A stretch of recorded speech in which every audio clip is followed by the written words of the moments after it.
नमस्कार दोस्तों, स्वागत है आपका मेरे इस न्यू यूट्यूब चैनल पे हॉरर स्टोरी विद अभी। हॉरर ओयो रूम, कमरा नंबर 306। रोहन और नेहा, एक नई जोड़ी, अपनी पहली वेडिंग एनिवर्सरी मनाने के लिए शिमला घूमने गए। उन्होंने ऑनलाइन एक शानदार ओयो होटल बुक किया। होटल स्नो व्यू इन। शाम ढल चुकी थी जब वो होटल पहुंचे। रिसेप्शन पर बैठे बुजुर्ग मैनेजर ने उनकी बुकिंग देखकर थोड़ी देर के लिए सोचा और फिर कहा, आपका कमरा 306 तैयार है।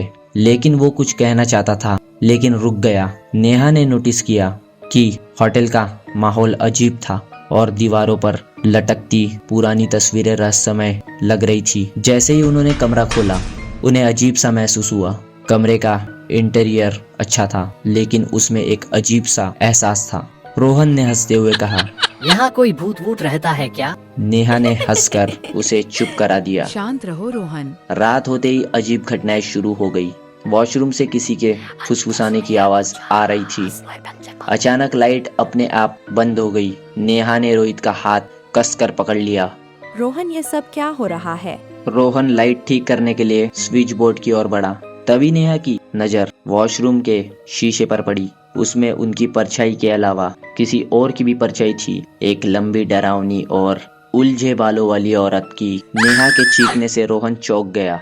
उसने शीशे की तरफ देखा लेकिन कुछ नहीं था।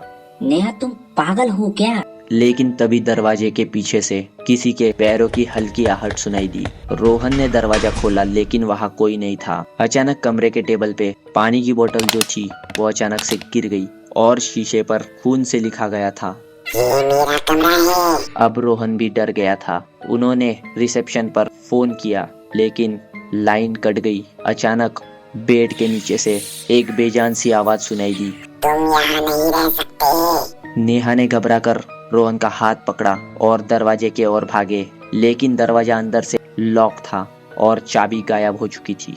कमरे की खिड़की से बाहर झांकते ही उन्होंने देखा एक औरत सफेद साड़ी में उलझे हुए बालों के साथ अंधेरे में उनकी तरफ देख रही थी। रोहन ने दरवाजा तोड़ने की कोशिश की। तभी वो औरत अचानक कमरे के अंदर आ गई। उसकी आंखें कोयले की तरह काली थी और उसकी हड्डियां बाहर झांक रही थी। वो चीख कर बोली, मुझे इस कमरे से कोई नहीं निकाल सकता। किसी तरह रोहन और नेहा ने हिम्मत जुटाकर खिड़की से नीचे कूद गए। होटल स्टाफ उन्हें देखकर चौंक गए। मैनेजर ने एक गहरी सांस ली और कहा, मुझे आपको पहले ही चेतावनी देनी चाहिए थी। ये कमरा एक लड़की की आत्महत्या करने के बाद बंद कर दिया गया था, लेकिन कुछ समय पहले किसी ने इसे फिर से खोल दिया। नेहा की आंखों में डर था। उन्होंने बिना एक पल गवाए होटल छोड़ दिया। पीछे मुड़कर देखा तो होटल की तीसरी मंजिल की एक खिड़की में वही सफेद साड़ी वाली औरत उन्हें घूर रही थी। आपको ये कहानी कैसी लगी कमेंट्स में जरूर से बताना, और अगर वीडियो पसंद आई होगी तो लाइक, शेयर और सब्सक्राइब करना मत भूलना। मिलते हैं ऐसी किसी इंटरेस्टिंग वीडियो के साथ में। Bye bye.